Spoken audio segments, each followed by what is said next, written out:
మీరేమన్నా సమాజానికి కానీ యువతకు కానీ ఏమన్నా సందేశం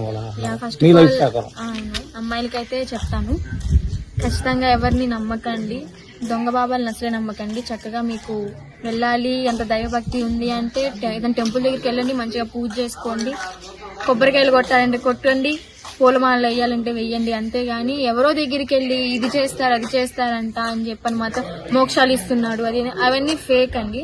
100లో ఒక 10 మంది ఉంటారేమో, 90 మంది దొంగనా కొడుకులే ఉన్నారు నిజం చెప్పాలి అంటే. సో జాగ్రత్తగా ఉండండి, తల్లిదండ్రుల మాట వినండి. నాలాగా అయితే అసలు మీరు లైఫ్ అనేది స్పాయిల్ చేసుకోవద్దు, మీ ఫ్యూచర్ అనేది. ఇప్పుడు నేను కూడా నా కంబ్యాక్ ఇవ్వడానికి, నా ఫ్యూచర్ అనేది మంచి బాటలోకి వెళ్ళడానికి నేను ట్రై చేస్తున్నాను. మీరంతా నాకు సపోర్ట్ ఉంటారని చెప్పని కోరుకుంటున్నాను. అంటే సొసైటీ మిమ్మల్ని యాక్సెప్ట్ చేసిద్దంటారా? ఖచ్చితంగా చేస్తుంది. నిజాలు తెలిసినప్పుడు యాక్సెప్ట్ చేయాల్సిందే కదా. ఓకే, యాక్సెప్ట్ చేయని వాళ్ళని నేను పట్టించుకోను అంతే. యాక్సెప్ట్ చేసే వాళ్ళు ఉంటే చాలు నాకు. నా లైఫ్ అనేది నేను చూస్ చేసుకోవాలి కదా.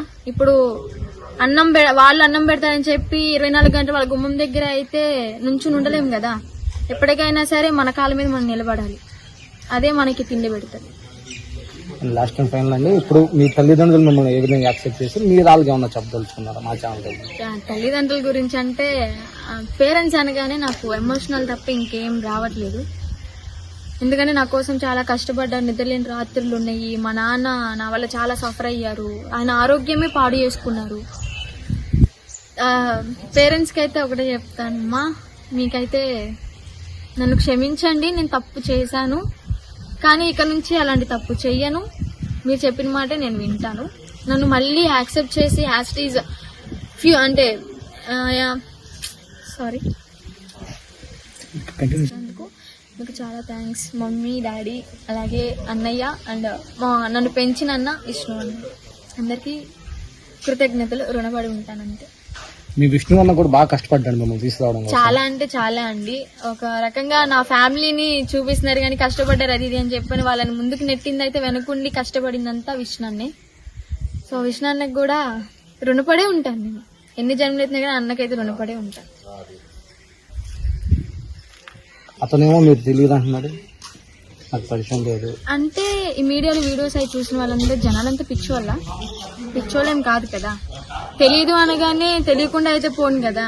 అతను నాతో జర్నీ చేసింది, తను నాకు మాటలు చెప్పి తీసుకువెళ్ళింది, అలాగే మ్యారేజ్ చేసుకుందా అని చెప్పి మ్యారేజ్ చేసుకుంది. అవన్నీ మరి ఎవరికి చెప్తారు?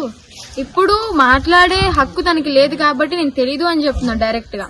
అది పోలీసుల వార్నింగో, జైల్లో ఉన్న సిచ్యువేషన్ బట్టో ఏమో నాకు తెలియదు, కానీ పక్కా అయితే నేను తనకి తెలుసు కానీ తెలియదని చెప్తున్నాడు. ఎందుకంటే చెప్పుకునే పరిస్థితుల్లో లేడు కాబట్టి చెప్తున్నాడు. నా పేరు ఎత్తడానికి కూడా తను భయపడుతున్నాడు అంటే ఇంక మీరు అర్థం చేసుకోవాలి. మీరు ఇప్పుడు అతను వదిలేయడానికి సిద్ధంగా ఉన్నారా? ఆల్రెడీ వదిలేశాను కదా, ఇంక సిద్ధంగా ఏంటి, వదిలేశాను, ఫ్యామిలీ దగ్గరికి వచ్చాను, చాలా హ్యాపీగా ఉన్నాను.